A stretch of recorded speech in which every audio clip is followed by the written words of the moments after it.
Good afternoon, ladies and gentlemen. All protocol observed, thank you very much for hosting us here in the province of Mpumalanga. We're very excited to be here. My name is Zoe Lincoln. I'm a consultant at TNEI Africa. And we perform specialist grid-related studies and technical advisory services to the renewable energy industry, both within South Africa and across the continent. I'm very excited to talk today with this panel about grid and land. I'm a big grid person, I'm a big fan of the grid, and so it gives me great pleasure to introduce our panelists. Just on my left, we have Mercia Grimbeek. Mercia is the Development Director at Enertrag, South Africa. She's a seasoned development professional in the energy and environment industry. And her experience includes developments locally and internationally of renewable energy projects and participation in the REAP, the South Africa's REAP program, since its inception.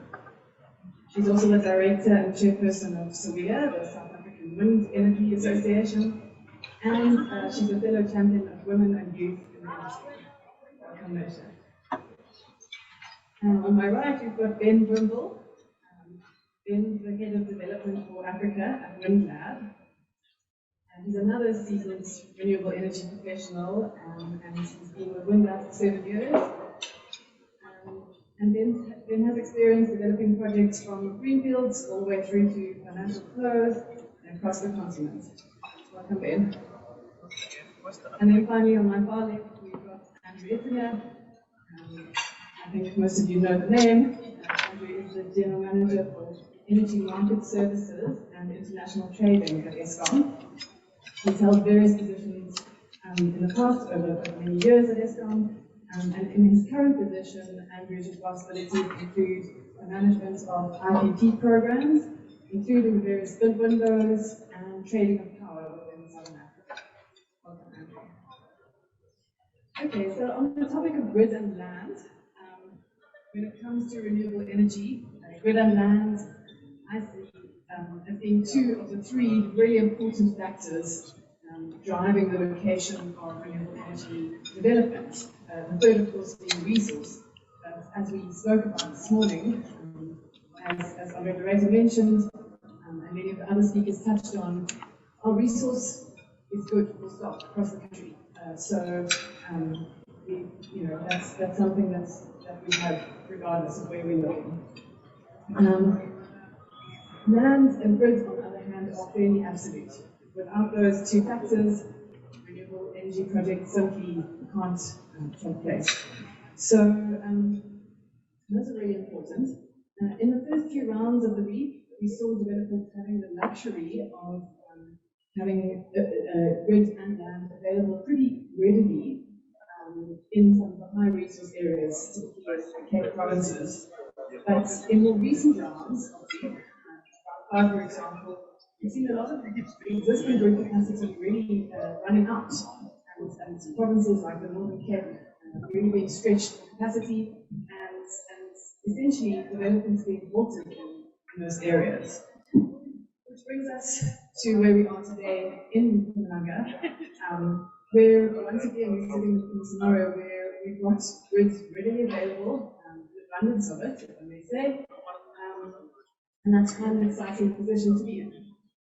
So at this point, I'd like to ask Andrew to kick off and tell us what Eskom is doing in the space at the moment. Great. Good afternoon, everyone. Thanks, I need to take a step back.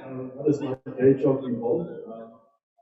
Energy market services is a very exciting place to be. We're a small team of about 20 people. We manage about R1 trillion worth of PPAs that have already been signed. We busy with webinars from the IPP office, which will see another R1 trillion worth of contracts being signed, I'm sure, in the next year. So a huge amount happening.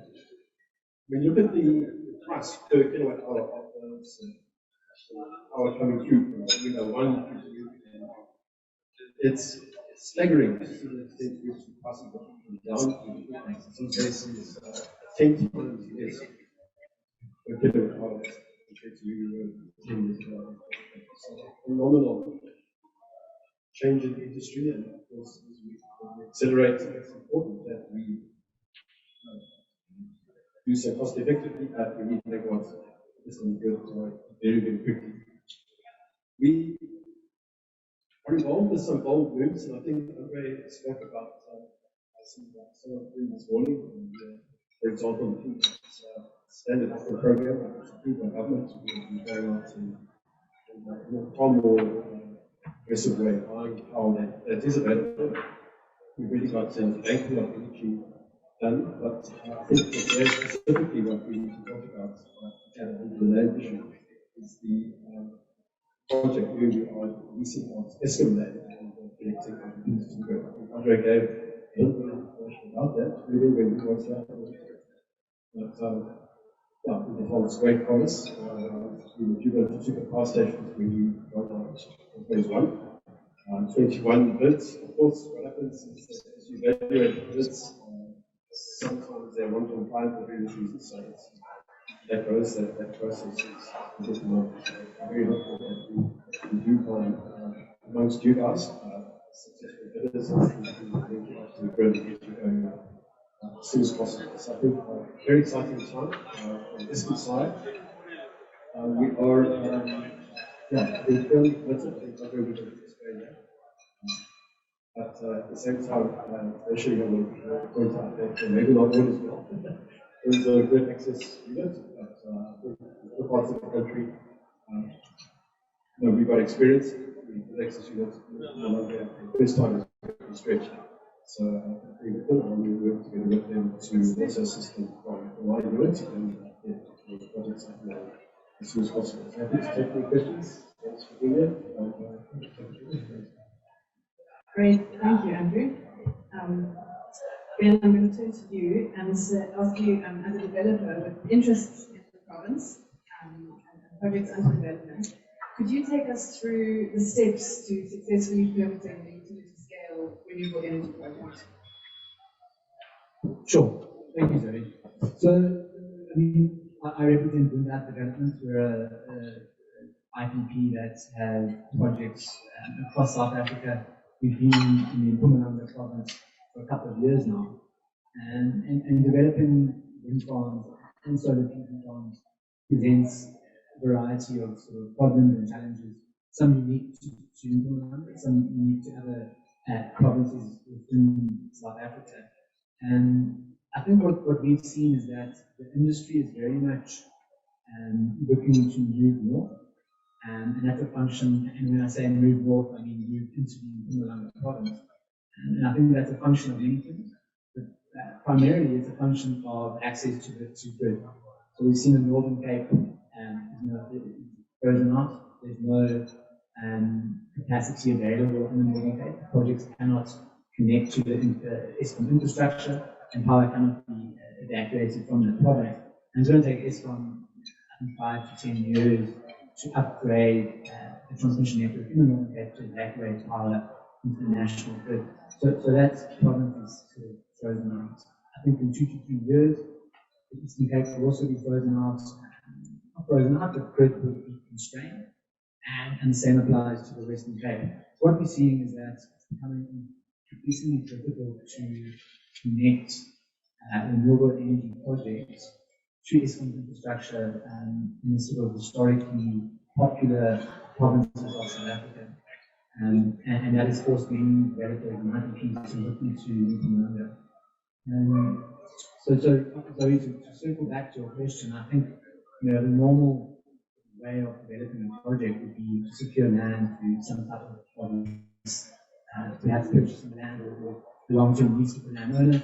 You then enter into the development stage, you secure the permits needed to build a wind farm or solar farm, you measure the wind, you finance the project, and ultimately construct it. And when doing that, when identifying sites to secure and develop, grid is up there, front of mind, and the most important thing besides the resource that we look at before we make the investment decision to move into an area or to secure a particular site. And for that reason, the Mpumalanga province is a very compelling part of the country to develop wind farms. And that's purely due to the abundance of available grid capacity. And that's a function of all the coal-fired generation that occurs in Mpumalanga. And I guess as those coal plants are slowly decommissioned up till 2030, even more grid capacity will be made available to IPPs. So, look, we looked at many issues and many concerns in the developed projects, but grid is incredibly important. And that is a very sort of important driving factor for us looking to develop projects in Mpumalanga. In fact, I would argue in South Africa right now, the distance, it's very much, it's number one, and resource is a distant second. So that's wind speed and the radiation for the development of solar PV plants. Clearly, you need a resource to be viable, but if you can have a decent grid connection that is available and is cost effective, that is much more important to us than having a very, very windy site or a site with very, very high radiation. And we're seeing that around the world. I use Australia as an example purely because we are in many respects sort of tracking Australia. So whatever they were doing sort of 5 to 10 years ago in terms of energy procurement and how the energy landscape is evolving, we're kind of doing that now. In Australia, the resource is almost not important. So IPPs and developers are securing land with available grid capacity, and then sort of post that, looking at how the resource stacks up. And I think we're going to see that happen very soon. So to answer your question, many sort of hurdles that need to be overcome to successfully develop a project. But if you can get grid, sort of find a fairly straightforward solution to grid early on, it makes the investment decision much easier. Thanks, Ben. We hear a lot about the many hurdles that do need to be overcome. And I think maybe Mercia, you could go into a little bit more detail about how you can overcome some of those hurdles and flesh that out a little bit.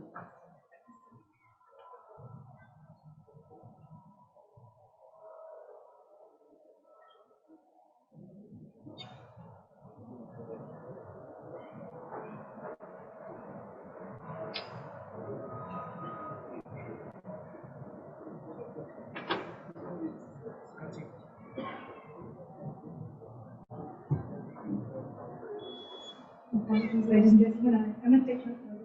These things don't work before.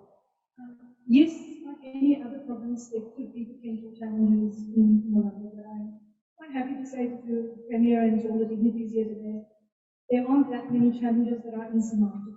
We're looking at two developers here, Enertrag and Windlab, who are actively developing in the province. We talk about resource. We've been measuring wind resource for the last 2 years. There's a business case. We are looking at solar. There's a business case for that. I think it's more than just saying we need to go with the best resources. We've looked at the co-benefit report. We've heard what Andrew and his team are doing at Eskom. We need to allow ourselves the mindfulness of being part of the just energy transition. We need to look at where we can put electrons on the grid. And yes, there are many challenges. Andrew and his team in Mpumalanga have not done numerous cost estimate letters. I can tell you we've submitted quite a few and they've got to scratching their heads right now. How do we get around this? But it's about working together, it's about collaboration. To look at the rates. Malatheni has the rates. It's a wonderful tool, but sadly, at Premier, we didn't have wind in that rate. It was only solar.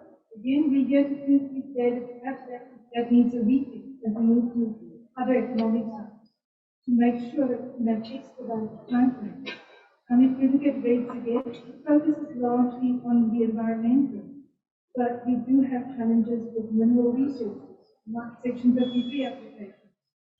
We also look at agriculture, conflicting land uses. But the beauty of it is we can coexist. There does not need to be a competition for renewables, agriculture, and mining. There are synergies. In fact, renewables can be a fundamental player in the circular economy. We need to be looking at water, energy, and food security, and we are here to play that role. And it's important that we also recognize that with renewables, the land security, we have long-term leases with both private landowners and have the opportunity to work with Eskom.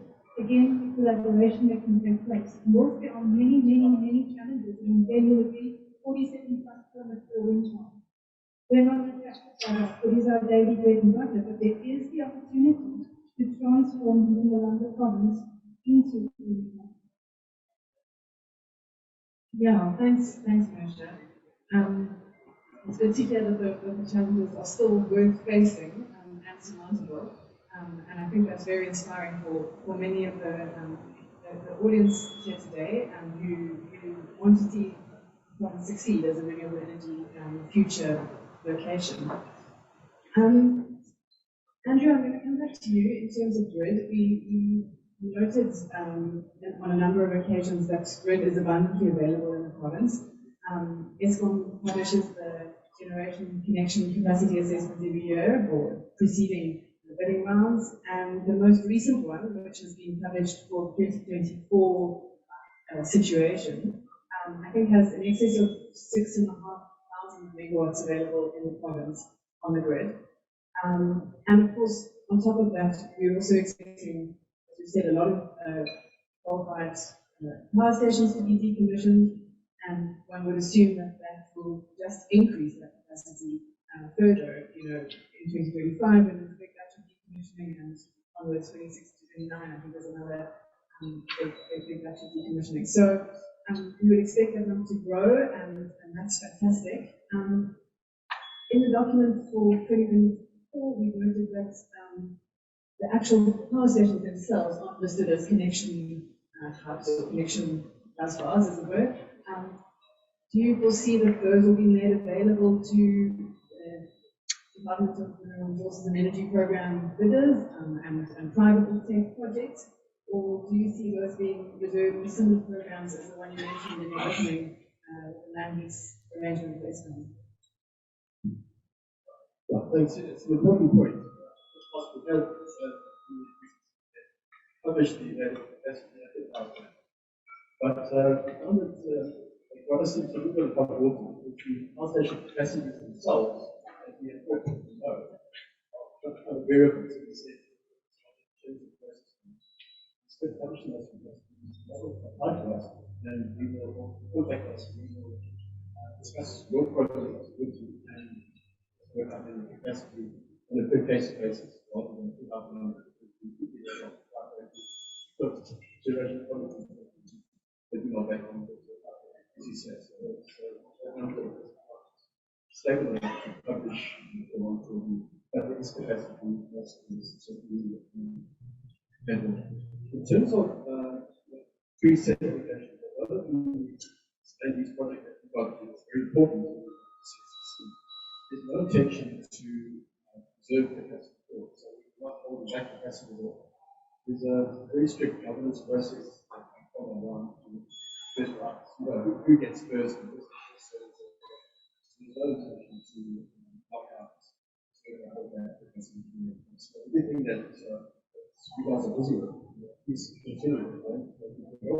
Hopefully, you'll participate in more options available to try to bring the project up set aside program, especially what the ladies, Eskom ladies. From my point of view, this is not at all a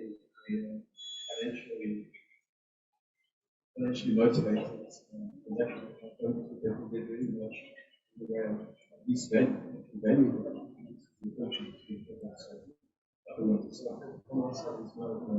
if that capacity is taken up the program, that's right. And we can get a little bit to the growth. That's the way the Eskom was sufficient. That's good to hear. So capacity is on the table, it's available, and Eskom needs to be engaged to realize those connections. And as we said, that will only grow in coming years. So unlike the Northern Cape, the Western Cape, the Eastern Cape, where those capacities are fast shrinking and disappearing, and well, I'm getting some signals to speak louder. All good? Thank you. So we'll see that in Mpumalanga capacity growing.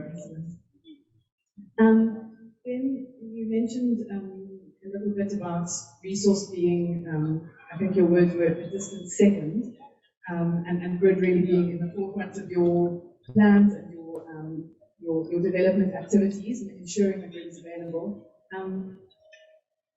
Can you share with the audience what it means for the success of a project, the likely success of a project, to have that grid, see a GCCA type document and see a good number on there and have that available to you for connection and not be under the risk of losing out on that capacity due to competition in the bidding round or timing subtleties. So I think the key here is the time it takes for grid infrastructure to be built and to essentially become operational within the country. Eskom cannot make a decision today and construct transmission lines across the country and for those to be operational in a couple of months. It's a 5, 6, even a decade process whereby Eskom needs to find the funds and plan the transmission line route, get to the tube in order, build it in the correct area. It's a very long, drawn-out process. And for us as IPPs, we know that once that grid is essentially taken up or a particular area is frozen out, it's going to be a very, very long time until we can build a project in that particular area. And the case in point is the Northern Cape. So it's a very, you have to take a very long-term view when it comes to transmission infrastructure, the grid infrastructure. And that's why a document like the GCCA is so important, because it gives us clarity in the next 2, 3, 4 years in terms of Eskom's thinking, what capacity exists, and what part of the country that capacity exists. So in many respects, that GCCA document it's a Bible for the industry. It's extremely important, and it very much indicates to us where we should focus our attention and where we should spend money. And the low-hanging fruit from a resource perspective, I can call it that, has sort of been taken up. Early bid rounds, early bid windows, those projects were successful, and they're currently being built or have been built in the Western Cape, Eastern Cape, and Northern Cape. And we now need to look in areas where the resource is less competitive, but where we can have access to Eskom's infrastructure. So, I keep harping on about it, but it is extremely important. And once again, it's the main reason why Mpumalanga is such a compelling place to invest in renewable energy.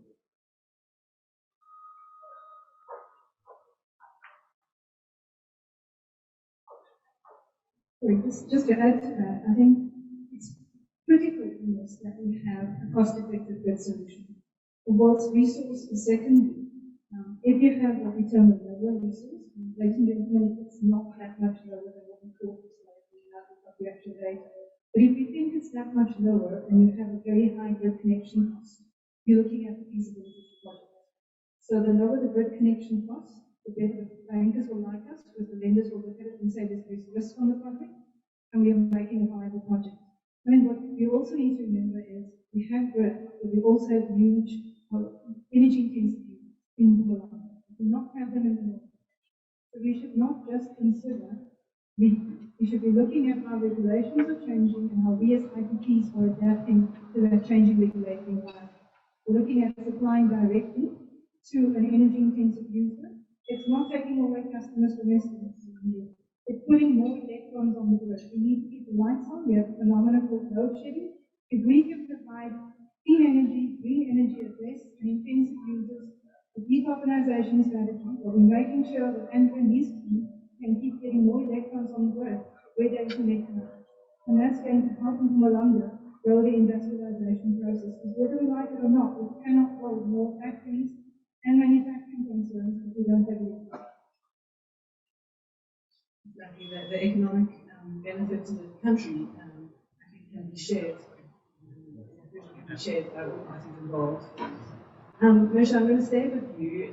You mentioned in your previous answer a little bit about REDS. Now, the reds were first identified some years ago, and then a number, or three, I think, additional reds were identified in 2019. One of them was right here in Mpumalanga. This morning, I'm going to raise a table the possibility or his proposal that second red get declared, perhaps in the Steve Twitter municipality. Can you tell us what you see the benefit to something like that being, and how that helps you, and how it might speed up projects and help us meet these crucial timelines we so need to be aware of?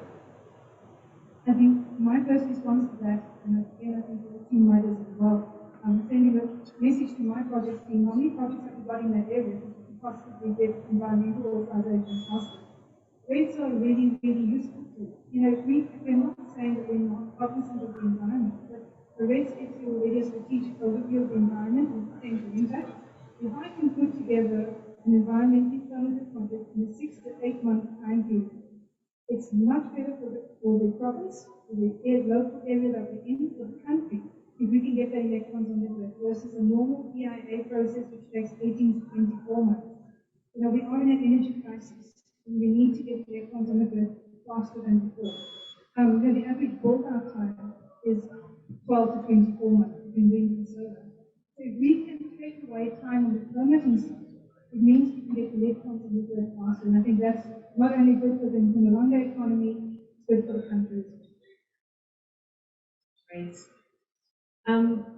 Andrew, as we've said, and as you pointed out, Eskom is acknowledging the need for private sector development of generation and working with renewable developers to get that going. What can you tell us about what's happening behind the scenes in terms of Eskom readying itself for operational changes on the grid, given that going forward, you're likely to see a large proportion of renewable energy in your operational mix, and that does come with different technology operational factors? Yeah, that's a very important point, and we'll probably have a separate conference just on that. It's really, really complex. The process that our system office goes through, first is to predict the amount of electricity that's forecast, needed, and with renewable energy, obviously, the vagaries of the weather play a big role, etc., and wind blowing, cloud cover, etc. So first thing is that the forecast is nothing. You can't get as close to the final forecast as we were able to in the past. That has an impact again on the amount of reserves which the system operating splitting at any point in time, operating reserves. And that in turn even impacts our maintenance regime. Because we're not certain about the weather's going to be what we used to do it, or let's say maintenance for the quality. So there's a big change in the shaping on. The second is that our coal fleet is aging, as we all know, and when you have a young coal power station, that power station can change or vary its output from 60% output, let's say, to 100%. And different times of the day, you push it harder and then you pull it back.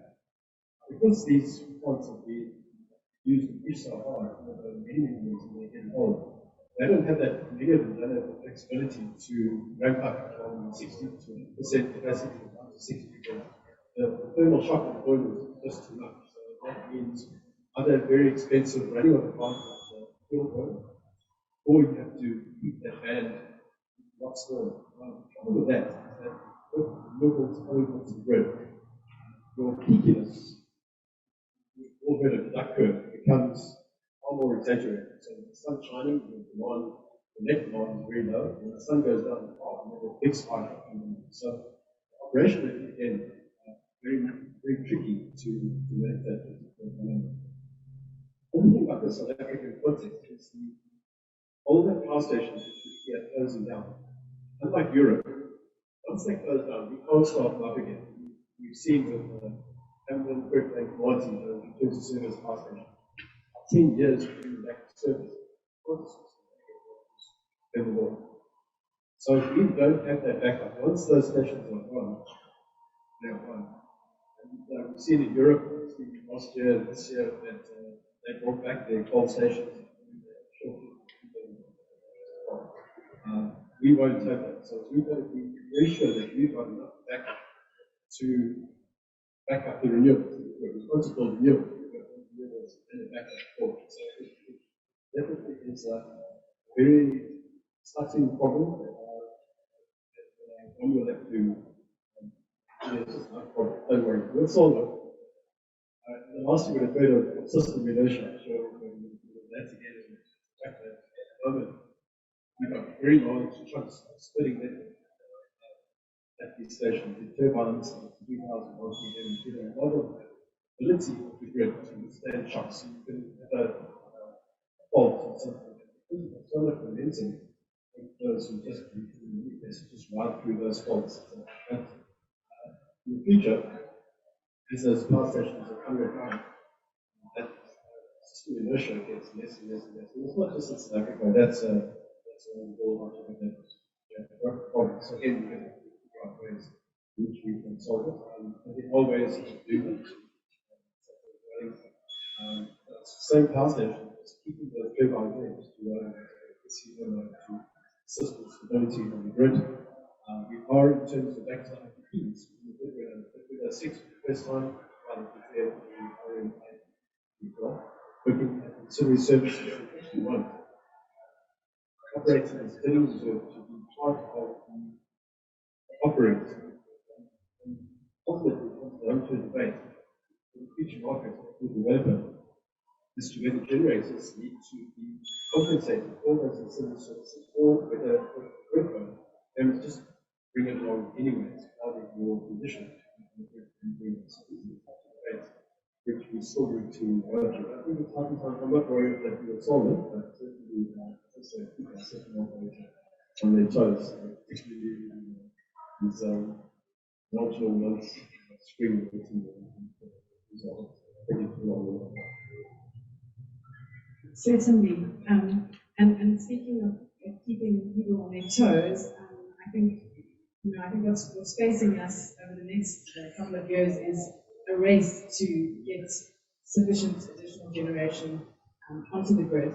And I think earlier we heard that number could be between 3,000 and 4,000 megawatts or higher, and it needs to be built as soon as possible.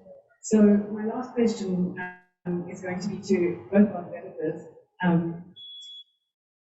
With that urgency in mind, with the challenges you've spoken about, with the additional requirements that Andrew's mentioned in terms of ancillary services, but also with the opportunities that abound in places like this province, is the private sector up to the timing challenge? Can you do it?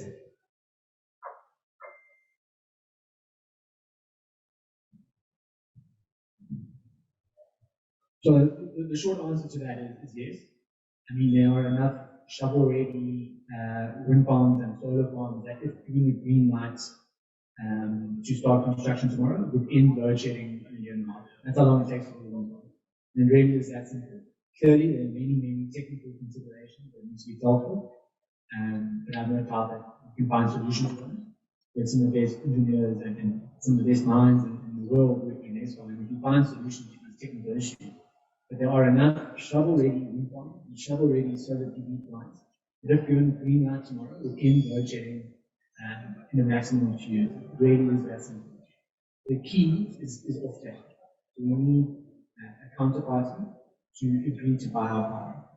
Historically, and when I say historically, I mean the last 10 to 12 years, that has been Eskom to the REAP, the Independent Power Producer Procurement Program, which has had these big windows, and we're now currently in bid window 5. And that has been the main route to offtake, which has then allowed us as developers and IPPs to go ahead and construct.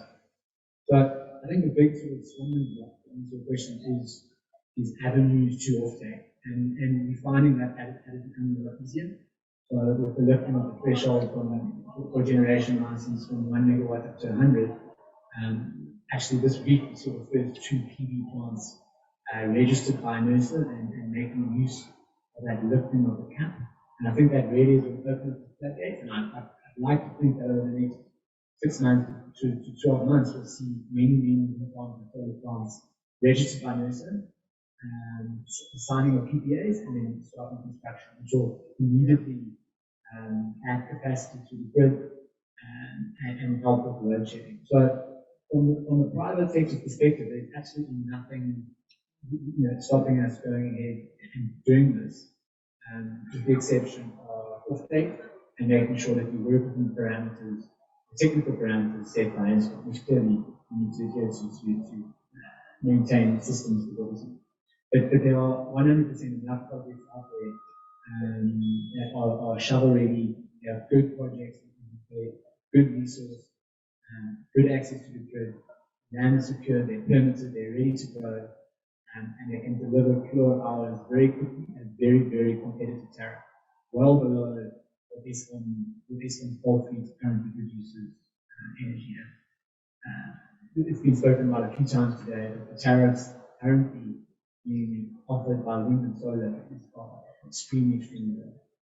The Windlab 5, the winning projects were 30 cents per kilowatt hour, in that kind of range, which is extremely low.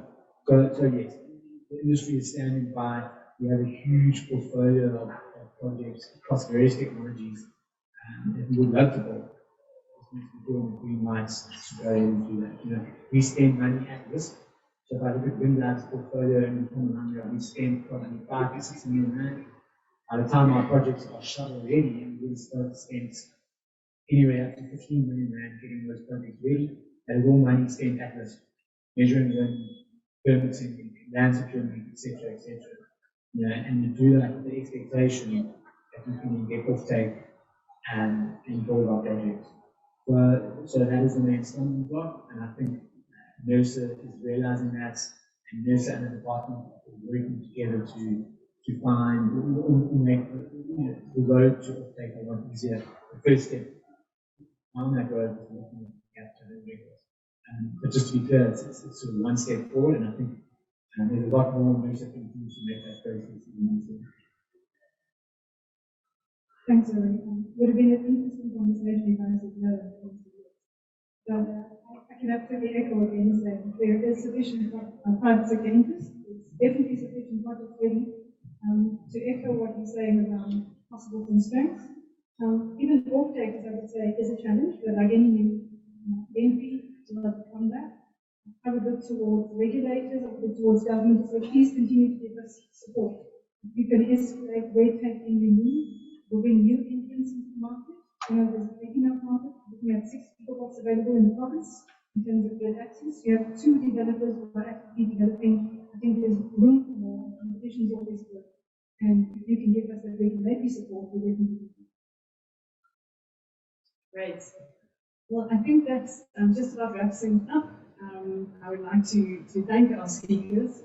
The panel has been very interesting, and I think you've added to the very exciting sentiment in the room today that Eskom's ready, the industry's ready, we want to make this work in Mpumalanga, and we hope that in not too long a time we'll be sitting here with a number of renewable energy projects on our doorstep and enjoying the fruits of those.